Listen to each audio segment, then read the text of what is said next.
नमस्कार दोस्तों, स्वागत है आपका ग्राइंडिंग सक्सेस चैनल पर। दोस्तों, आज इस वीडियो में हम भारतीय नागरिक सुरक्षा संहिता यानी BNSS का अध्याय 5 पढ़ेंगे, जो व्यक्तियों की गिरफ्तारी यानी अरेस्ट ऑफ पर्सन्स के संबंध में बात करता है। ठीक है दोस्तों, कल हमने इस अध्याय की इस चैप्टर की हमने धारा 47 से लेकर धारा 50 तक कवर किया है। आज इस वीडियो में हम इस अध्याय की नेक्स्ट धाराओं को कवर करेंगे। ठीक है, तो इसमें सबसे पहले है धारा 51। धारा 51 किस संबंध में बात करती है? तो पुलिस अधिकारी की प्रार्थना पर चिकित्सा व्यवसायी द्वारा अभियुक्त की परीक्षा यानी examination of accused by medical practitioner at request of police officer. तो जो BNSS यानी भारतीय नागरिक सुरक्षा संहिता की धारा 51 है, वह पुलिस अधिकारी की प्रार्थना पर चिकित्सा व्यवसायी द्वारा अभियुक्त की परीक्षा के संबंध में बात करती है। ठीक है, इसमें क्या बताया गया है? इसमें दिया गया है, यदि किसी व्यक्ति को ऐसे अपराध के आरोप में गिरफ्तार किया जाता है जिसमें यह विश्वास करने का उचित आधार हो कि उसकी शारीरिक परीक्षा से अपराध के संबंध में साक्ष्य प्राप्त हो सकते हैं। ठीक है, तो यदि किसी व्यक्ति को ऐसे अपराध के आरोप में गिरफ्तार किया गया, ऐसे अपराध का आरोप है, ऐसे अपराध के आरोप में गिरफ्तार किया जा रहा है जिसमें यह विश्वास करने का जो उचित आधार है कि उसकी शारीरिक परीक्षा से यानी उस आरोप व्यक्ति के शारीरिक परीक्षा यानी फिजिकल एग्जामिनेशन से अपराध के संबंध में जो भी अपराध हुआ है, जो भी क्राइम हुआ है, उसके संबंध में साक्ष्य यानी जो एविडेंस है वो मिल सकते हैं। ठीक है, तब उसमें कोई पुलिस अधिकारी जो उपनिरीक्षक यानी सब इंस्पेक्टर रैंक से नीचे का नहीं हो और किसी रजिस्ट्रीकृत चिकित्सा व्यवसायी यानी रजिस्टर्ड मेडिकल प्रैक्टिशनर से अभियुक्त की शारीरिक परीक्षा करवा सकता है। चिकित्सक उन तथ्यों की जांच करेगा जो अपराध से संबंधित साक्ष्य देने में सहायक हों और आवश्यक होने पर परीक्षा के लिए उचित बल का प्रयोग भी किया जा सकता है। ठीक है, तो जिस भी व्यक्ति को यदि किसी व्यक्ति को ऐसे अपराध के आरोप में, किसी ऐसे क्राइम है, किसी ऐसा अपराध के आरोप में गिरफ्तार किया जाता है जिसमें यह विश्वास करने का जो उचित आधार है कि जो उसका शारीरिक परीक्षा है यानी जो उसकी फिजिकल एग्जामिनेशन है उससे अपराध के संबंध में जो भी क्राइम हुआ है उसके संबंध में उससे रिलेटेड जो है एविडेंस यानी साक्ष्य प्राप्त हो सके, तब जो है कोई भी पुलिस अधिकारी जो उपनिरीक्षक रैंक यानी सब इंस्पेक्टर रैंक से नीचे का नहीं हो, किसी रजिस्ट्रीकृत चिकित्सा व्यवसायी यानी रजिस्टर्ड मेडिकल प्रैक्टिशनर से जो भी पकड़ा गया है व्यक्ति, उस अभियुक्त की शारीरिक परीक्षा करवा सकता है यानी उसका फिजिकल एग्जामिनेशन करवा सकता है। चिकित्सक उन तथ्यों की जांच करेगा जो अपराध से संबंधित साक्ष्य देने में सहायक हो यानी जो क्राइम से रिलेटेड एविडेंस है उनके संबंध में वो जांच करेगा और आवश्यक होने पर परीक्षा के लिए यानी जो भी एग्जामिनेशन वो करेगा उसके लिए उचित बल यानी जो भी रीजनेबल फोर्स है उसका जो है वहां पे प्रयोग किया जा सकता है। ठीक है, नेक्स्ट है इसमें उपधारा 2। इसमें बोला गया है, यदि किसी महिला की शारीरिक परीक्षा की जाएगी तो परीक्षा केवल रजिस्ट्रीकृत महिला चिकित्सा व्यवसायी द्वारा या उसके पर्यवेक्षण यानी उसके सुपरविजन में की जाएगी। ठीक है, तो यदि किसी महिला की शारीरिक परीक्षा की जाए यानी उसका फिजिकल एग्जामिनेशन किया जाए तो उसे कौन करेगा? उसे केवल रजिस्ट्रीकृत महिला चिकित्सा व्यवसायी द्वारा वह की जाएगी या उसके पर्यवेक्षण यानी उसके सुपरविजन में वो चीज की जाएगी। ठीक है, नेक्स्ट है इसमें उपधारा 3। उपधारा 3 में बोला गया है, रजिस्ट्रीकृत चिकित्सा व्यवसायी परीक्षा के बाद अपनी रिपोर्ट बिना विलंब के अन्वेषण अधिकारी यानी इन्वेस्टिगेटिंग ऑफिसर को भेजेगा। ठीक है, तो जो भी रजिस्ट्रीकृत चिकित्सा व्यवसायी है यानी जो भी रजिस्टर्ड मेडिकल प्रैक्टिशनर है वह अपने एग्जामिनेशन के बाद जो भी उसने परीक्षा की है, जो भी उसने एग्जामिनेशन किया है, उसके बाद जो रिपोर्ट है वह बिना किसी देरी के, बिना किसी विलंब के अन्वेषण अधिकारी यानी इन्वेस्टिगेटिंग ऑफिसर को भेजेगा। ठीक है, अब है दोस्तों इसमें स्पष्टीकरण एक्सप्लेनेशन। इसको समझते हैं दोस्तों। इसमें क्या दिया गया है? इसमें बोला गया है, परीक्षा में आधुनिक और वैज्ञानिक तकनीकों द्वारा की जाने वाली जांच शामिल है। तो जो भी परीक्षा है जो भी एग्जामिनेशन होगा उसमें जो आधुनिक और वैज्ञानिक तकनीक है इनके द्वारा की जाने वाली जांच शामिल है, जैसे खून की जांच हो गई, खून के धब्बों की जांच हो गई, वीर्य की जांच हो गई, स्वाब हो गया, थूक और पसीने के नमूने हो गए, यानी जो थूक है जो पसीना है इसके सैंपल हो गए, बालों के नमूने हो गए, उंगली के नाखून की कटिंग हो गई, डीएनए प्रोफाइलिंग हो गई या अन्य आवश्यक वैज्ञानिक परीक्षण। ठीक है, तो दोस्तों ये है जो भी एग्जामिनेशन होगा उसमें जो है आधुनिक और वैज्ञानिक तकनीकों द्वारा, यानी जो भी मॉडर्न और साइंटिफिक टेक्निक्स हैं उनके द्वारा की जाने वाली जो जांच है वो शामिल होंगी। इसमें खून की जांच, खून के धब्बों की जांच, वीर्य की जांच, स्वाब हो गया, थूक और पसीने के नमूने हो गए, यानी थूक और पसीने के सैंपल्स हो गए, जो भी बालों के नमूने हैं उनके संबंध में जांच, उंगली के नाखून की कटिंग, डीएनए प्रोफाइलिंग या अन्य आवश्यक वैज्ञानिक परीक्षण। तो ये है दोस्तों इसमें स्पष्टीकरण में भाग क इसका। नेक्स्ट है रजिस्ट्रीकृत चिकित्सा व्यवसायी। तो रजिस्ट्रीकृत चिकित्सा व्यवसायी कौन है? ऐसा चिकित्सक जिसके पास राष्ट्रीय चिकित्सा आयोग अधिनियम 2019 के अंतर्गत मान्य चिकित्सीय योग्यता हो तथा जिसका नाम इस अधिनियम के अधीन राष्ट्रीय या राज्य चिकित्सा रजिस्टर में दर्ज हो। ठीक है, तो इसमें बोला गया है जो भी रजिस्ट्रीकृत चिकित्सा व्यवसायी है उसके संबंध में बात की गई है कि रजिस्ट्रीकृत चिकित्सा व्यवसायी से क्या मतलब है? तो ऐसा चिकित्सक जिसके पास राष्ट्रीय चिकित्सा आयोग अधिनियम जो 2019 है उसके अंतर्गत मान्य चिकित्सा योग्यता प्राप्त हो तथा जिसका नाम जो है इस अधिनियम, इस एक्ट के अधीन राष्ट्रीय या राज्य चिकित्सा रजिस्टर में दर्ज हो। ठीक है, तो वह है रजिस्ट्रीकृत चिकित्सा व्यवसायी। यहाँ पे रजिस्ट्रीकृत चिकित्सा व्यवसायी को एक्सप्लेन किया है, यानी रजिस्टर्ड मेडिकल प्रैक्टिशनर जो है उसके संबंध में यहाँ पे बात की गई। ठीक है, नेक्स्ट है धारा 52। धारा 52 में क्या बताया गया है? धारा 52 बलात्संग के अपराधी व्यक्ति की चिकित्सा व्यवसायी द्वारा परीक्षा के संबंध में बात करता है, यानी examination of person accused of rape by medical practitioner. तो बलात्संग के अपराधी व्यक्ति की चिकित्सा व्यवसायी द्वारा, यानी जो भी मेडिकल प्रैक्टिशनर है इसके द्वारा एग्जामिनेशन, इसकी परीक्षा के संबंध में बात करती है BNSS की धारा 52। इसमें क्या बोला गया है? इसमें बोला गया है जब किसी व्यक्ति को बलात्संग या बलात्संग के प्रयास के आरोप में गिरफ्तार किया जाता है और यह विश्वास करने का उचित आधार हो कि उसकी परीक्षा से अपराध के संबंध में साक्ष्य प्राप्त होंगे। ठीक है, तो जब किसी व्यक्ति को जो भी बलात्संग है, जो भी रेप है या अटेम्प्ट टू रेप के प्रयास के आरोप में जो है गिरफ्तार किया जाता है और यह विश्वास करने का जो उचित आधार है कि उसकी परीक्षा, यानी उस आरोपी के एग्जामिनेशन से जो भी क्राइम हुआ है उसके संबंध में एविडेंस प्राप्त होंगे, तब सरकार या स्थानीय प्राधिकारी द्वारा संचालित जो अस्पताल है उसमें नियुक्त रजिस्ट्रीकृत चिकित्सा व्यवसायी या यदि ऐसा डॉक्टर उपलब्ध न हो तो 16 किलोमीटर की परिधि के भीतर किसी अन्य रजिस्ट्रीकृत चिकित्सा व्यवसायी द्वारा उसकी परीक्षा की जाएगी। यह परीक्षा ऐसे पुलिस अधिकारी के अनुरोध पर होगी जो उप निरीक्षक यानी सब इंस्पेक्टर रैंक से नीचे का न हो। ठीक है, तो इसमें बोला गया है दोस्तों, जब भी किसी व्यक्ति को बलात्संग या बलात्संग के जो प्रयास है उसके आरोप में यदि किसी को गिरफ्तार किया जा रहा है और यह विश्वास करने का उचित आधार है कि जो उसकी परीक्षा है, जो भी उसका एग्जामिनेशन से क्राइम के संबंध में साक्ष्य यानी जो भी एविडेंस है वो प्राप्त होंगे, तब जो है सरकार या जो भी स्थानीय प्राधिकारी है उसके द्वारा जो भी संचालित अस्पताल है उसमें जो नियुक्त रजिस्ट्रीकृत चिकित्सा व्यवसायी है उसके द्वारा, या यदि ऐसा डॉक्टर उपलब्ध नहीं है तो 16 किलोमीटर की परिधि में, यदि 16 मीटर के दायरे में जो भी अन्य रजिस्ट्रीकृत चिकित्सा व्यवसायी है उसके द्वारा परीक्षा की जाएगी, यानी उसके द्वारा एग्जामिनेशन किया जाएगा।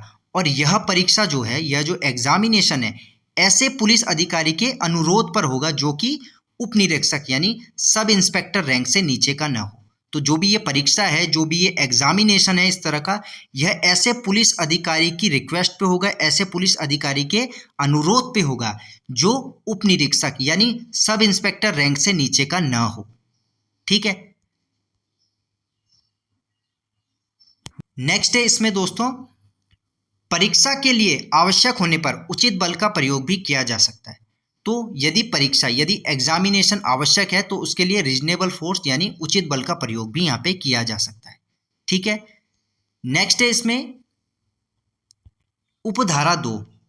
उपधारा 2 में क्या बोला गया है, परीक्षा करने वाला रजिस्ट्रीकृत चिकित्सा व्यवसाय यानी रजिस्टर्ड मेडिकल प्रैक्टिशनर, रजिस्ट्रीकृत चिकित्सा व्यवसाय बिना विलंब के जांच करेगा और रिपोर्ट तैयार करेगा। तो परीक्षा करने वाला, जो भी एग्जामिनेशन करने वाला रजिस्ट्रीकृत चिकित्सा व्यवसाय है, वो बिना विलंब के, बिना देरी के जांच करेगा और रिपोर्ट तैयार करेगा। रिपोर्ट में निम्न बातें लिखी जाएंगी, जैसे अभियुक्त तथा उसे लाने वाले व्यक्ति का नाम और पता, अभियुक्त की आयु, जो भी एक्यूज्ड पर्सन है उसकी एज, अभियुक्त के शरीर पर चोट या क्षति के निशान यदि हों उनके संबंध में, डीएनए प्रोफाइलिंग के लिए शरीर से ली गई सामग्री का विवरण और अन्य महत्वपूर्ण चिकित्सीय विवरण और उनके कारण। ठीक है, तो ये सभी जो एग्जामिनेशन है, जो भी परीक्षा करने वाला रजिस्ट्रीकृत जो चिकित्सा व्यवसायी है, वो बिना देरी के जांच करेगा और रिपोर्ट तैयार करेगा और इस रिपोर्ट में ये सब बातें वो लिखेगा जो इसमें बताई गई हैं। अभियुक्त और उसे लाने वाले व्यक्ति का नाम और पता, अभियुक्त की आयु, अभियुक्त के शरीर पर जो भी चोट या क्षति के निशान हो उसके संबंध में, डीएनए प्रोफाइलिंग के लिए शरीर से ली गई सामग्री का विवरण और जो भी अन्य महत्वपूर्ण जो है चिकित्सीय विवरण है और उनके कारण, इस संबंध में वो अपनी रिपोर्ट में लिखेगा। ठीक है, नेक्स्ट है दोस्तों, नेक्स्ट है रिपोर्ट में संक्षेप में वे कारण भी लिखे जाएंगे जिनके आधार पर प्रत्येक निष्कर्ष निकाला गया है। तो जो भी रिपोर्ट बनेगी, जैसा हमने अभी ऊपर देखा दोस्तों, जो भी रिपोर्ट है, रिपोर्ट में संक्षेप में वे कारण लिखे जाएंगे जिनके आधार पर जो है प्रत्येक निष्कर्ष निकाला गया है। ठीक है, नेक्स्ट है इसमें रिपोर्ट में यह भी अंकित किया जाएगा कि परीक्षा कब शुरू हुई और कब समाप्त हुई। तो जो भी रिपोर्ट है उसमें यह भी मेंशन किया जाएगा, उसमें यह भी अंकित किया जाएगा, यह बताया जाएगा कि जो परीक्षा है यानी जो एग्जामिनेशन है वह किस समय से शुरू हुई और कब, किस समय में वह खत्म हुई। इसके बारे में भी रिपोर्ट में मेंशन किया जाएगा, रिपोर्ट में इस बात को बताया जाएगा। ठीक है, नेक्स्ट है रजिस्ट्रीकृत चिकित्सा व्यवसायी बिना विलंब के रिपोर्ट जो है अन्वेषण अधिकारी यानी इन्वेस्टिगेशन ऑफिसर को भेजेगा। तो जो भी रजिस्टर्ड मेडिकल प्रैक्टिशनर है वो बिना किसी देरी के जो रिपोर्ट है वो अन्वेषण अधिकारी यानी जो इन्वेस्टिगेटिंग ऑफिसर है उसको वो भेजेगा। ठीक है, और अन्वेषण अधिकारी उस रिपोर्ट को धारा 193 के सबसेक्शन 6 के क्लॉज ए के अंतर्गत मजिस्ट्रेट को भेजे जाने वाले दस्तावेजों में शामिल करेगा। ठीक है, तो दोस्तों ये जो है इसी से संबंधित है। रजिस्ट्रीकृत चिकित्सा व्यवसायी बिना विलंब के, बिना देरी के रिपोर्ट जो है अन्वेषण अधिकारी जो भी इन्वेस्टिगेटिंग ऑफिसर है उसको भेजेगा, और जो अन्वेषण अधिकारी जो भी इन्वेस्टिगेटिंग ऑफिसर है वह उस रिपोर्ट को जो है धारा 193 के सबसेक्शन 6 के क्लॉज ए के अंतर्गत मजिस्ट्रेट को भेजे जाने वाले दस्तावेज है उनमें उसको शामिल करेगा। ठीक है, ये बोला गया है इसमें। नेक्स्ट है धारा 53। बीएनएसएस की धारा 53 में क्या बोला गया है, गिरफ्तार व्यक्ति की चिकित्सा अधिकारी द्वारा परीक्षा यानी examination of arrested person by medical officer. तो इसमें बोला गया है जब किसी व्यक्ति को गिरफ्तार किया जाता है तब उसकी गिरफ्तारी के तुरंत बाद केंद्रीय सरकार या राज्य सरकार की सेवाधीन चिकित्सा अधिकारी द्वारा, तथा यदि चिकित्सा अधिकारी उपलब्ध न हो तो रजिस्ट्रीकृत चिकित्सा व्यवसायी द्वारा उसकी परीक्षा की जाएगी। ठीक है, तो इसमें बोला गया है जब किसी व्यक्ति को गिरफ्तार किया जाता है, किसी को जब अरेस्ट किया जा रहा है तब जो है उसकी गिरफ्तारी के तुरंत बाद केंद्रीय सरकार या जो राज्य सरकार है उसके सेवाधीन जो चिकित्सा अधिकारी द्वारा, या तथा यदि चिकित्सा अधिकारी उपलब्ध नहीं है तो रजिस्ट्रीकृत जो चिकित्सा व्यवसायी है उसके द्वारा उसकी परीक्षा की जाएगी, उसका एग्जामिनेशन किया जाएगा। ठीक है, नेक्स्ट है इसमें यदि डॉक्टर को आवश्यकता लगे तो वह व्यक्ति की पुनः परीक्षा यानी री एग्जामिनेशन भी करवा सकता है। ठीक है, तो दोस्तों ये इसी संबंध में इसकी बात कर रहा है। यदि डॉक्टर को आवश्यकता लगे तो वह व्यक्ति की पुनः परीक्षा यानी उसका री एग्जामिनेशन भी करवा सकता है। तो इसमें दिया गया है जो भी गिरफ्तार व्यक्ति है उसकी गिरफ्तारी के तुरंत बाद केंद्र सरकार या राज्य सरकार के सेवाधीन जो चिकित्सा अधिकारी है उसके द्वारा, या यदि चिकित्सा अधिकारी उपलब्ध नहीं है तो जो रजिस्ट्रीकृत चिकित्सा व्यवसायी है उसके द्वारा परीक्षा की जाएगी, उसके द्वारा एग्जामिनेशन किया जाएगा। ठीक है। और यदि डॉक्टर यानी जो भी रजिस्ट्रीकृत चिकित्सा व्यवसायी या जो चिकित्सा अधिकारी है उसको आवश्यक लगे तो वह व्यक्ति की जो है पुनः परीक्षा यानी उसका री एग्जामिनेशन भी कर सकता है। ठीक है। नेक्स्ट है इसमें दोस्तों महिला की परीक्षा के संबंध में भी बात की गई है, यानी जो भी फीमेल का एग्जामिनेशन होगा, तो इस संबंध में इसमें बात की गई है महिला की परीक्षा। यदि गिरफ्तार व्यक्ति महिला है तो उसकी परीक्षा केवल महिला चिकित्सा अधिकारी द्वारा, और यदि महिला चिकित्सा अधिकारी उपलब्ध न हो तो रजिस्ट्रीकृत महिला चिकित्सा व्यवसायी द्वारा या उसके पर्यवेक्षण यानी उसके सुपरविजन में उसकी जांच जो है की जाएगी। ठीक है। तो ये महिला की परीक्षा से संबंधित है। यदि गिरफ्तार किया गया व्यक्ति महिला है तो उसकी परीक्षा केवल महिला चिकित्सा अधिकारी द्वारा ही की जाएगी, और यदि महिला चिकित्सा अधिकारी उपलब्ध नहीं है तो जो रजिस्ट्रीकृत महिला चिकित्सा व्यवसायी है उसके द्वारा या उसके पर्यवेक्षण यानी उसके सुपरविजन में महिला की जो है परीक्षा की जाएगी, उसका जो है एग्जामिनेशन किया जाएगा। ठीक है। नेक्स्ट है इसमें परीक्षा करने वाला चिकित्सा अधिकारी या रजिस्ट्रीकृत चिकित्सा व्यवसायी परीक्षा का अभिलेख तैयार करेगा। तो जो भी एग्जामिनेशन करने वाला है, जो भी परीक्षा करने वाला चिकित्सा अधिकारी है या जो रजिस्ट्रीकृत चिकित्सा व्यवसायी है वो परीक्षा का अभिलेख तैयार करेगा, यानी जो भी एग्जामिनेशन उन्होंने किया है उसका रिकॉर्ड तैयार करेगा। इसमें लिखा जाएगा कि शरीर पर चोट या हिंसा के निशान, उन चोटों का विवरण तथा अनुमानित समय जबकि वे चोटें पहुंचाई गई हो। ठीक है। तो जो भी इन अभिलेख में जो भी इस रिकॉर्ड्स में लिखा जाएगा वह ये लिखा जाएगा कि शरीर पर जो भी चोट, हिंसा या क्षति हुई है उसके निशान या उन चोटों का विवरण के बारे में, तथा जो भी अनुमानित समय है कि जब भी वे चोट पहुंचाई गई है, जब भी क्षति पहुंचाई गई है, तो उस संबंध में इस रिकॉर्ड में बताया जाएगा। ठीक है। नेक्स्ट है इसमें परीक्षा रिपोर्ट की एक प्रति यानी जो कॉपी है वह गिरफ्तार व्यक्ति को या उसके द्वारा जो नाम निर्दिष्ट व्यक्ति है उसको दी जाएगी। ठीक है। तो जो भी परीक्षा की रिपोर्ट है, जो भी एग्जामिनेशन की रिपोर्ट है, इसकी एक प्रति यानी इसकी एक कॉपी जो है वो गिरफ्तार व्यक्ति को दी जाएगी, या उसके द्वारा यानी जो भी गिरफ्तार व्यक्ति के द्वारा जो भी नाम निर्दिष्ट किया गया है, जो भी नाम बताया गया है, उस व्यक्ति को वो जो है रिपोर्ट की कॉपी दी जाएगी। ठीक है। नेक्स्ट है धारा 54। बीएनएसएस की धारा 54 में क्या बताया गया है? यह बात करती है गिरफ्तार व्यक्ति की शिनाख्त के संबंध में, यानी identification of a person arrested. तो जो भी व्यक्ति गिरफ्तार है उस गिरफ्तार व्यक्ति की शिनाख्त, उसके आइडेंटिफिकेशन के संबंध में बात करती है बीएनएसएस की धारा 54। इसमें बोला गया है यदि किसी व्यक्ति को किसी अपराध के आरोप में गिरफ्तार किया गया है और उसकी शिनाख्त अन्वेषण के लिए आवश्यक है तो अधिकारिता रखने वाला न्यायालय पुलिस थाने के भारसाधक अधिकारी के निवेदन पर गिरफ्तार व्यक्ति की शिनाख्त करने का आदेश दे सकता है। ठीक है। तो इसमें बोला गया है यदि किसी व्यक्ति को किसी अपराध के आरोप में गिरफ्तार किया गया है और उसकी शिनाख्त, जो भी उसकी आइडेंटिफिकेशन है, वह अन्वेषण के लिए आवश्यक है यानी इन्वेस्टिगेशन के लिए आवश्यक है, तो जो भी अधिकारिता रखने वाला न्यायालय है जिसके ज्यूरिसडिक्शन में वो चीज़ है, या पुलिस थाने का जो भार साधक अधिकारी है, जो ऑफिसर इंचार्ज है, उसके निवेदन पर गिरफ्तार व्यक्ति की शिनाख्त कराने का आदेश दे सकता है। ठीक है।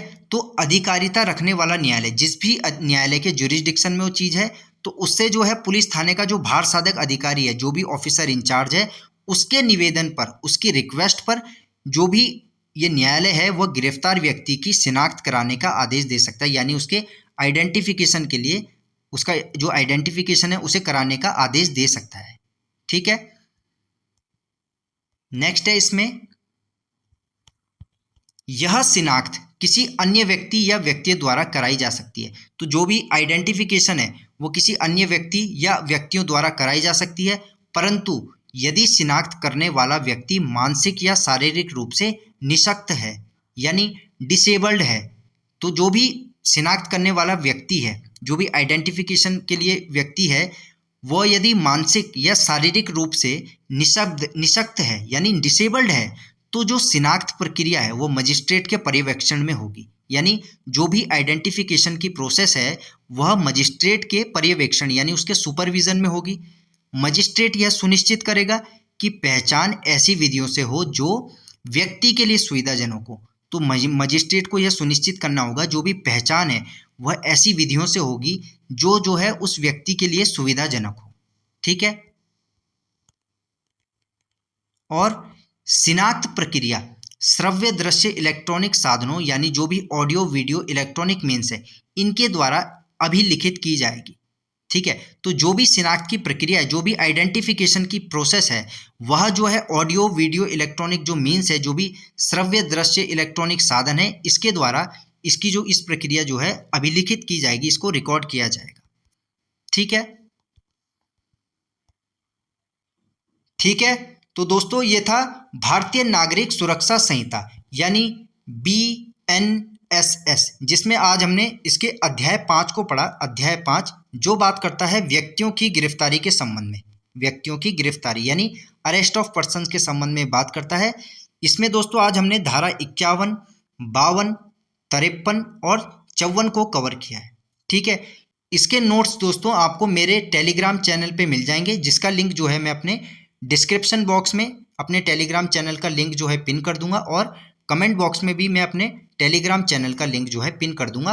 आप वहां से जाके इस वीडियो की PDF नोट्स डाउनलोड कर सकते हो।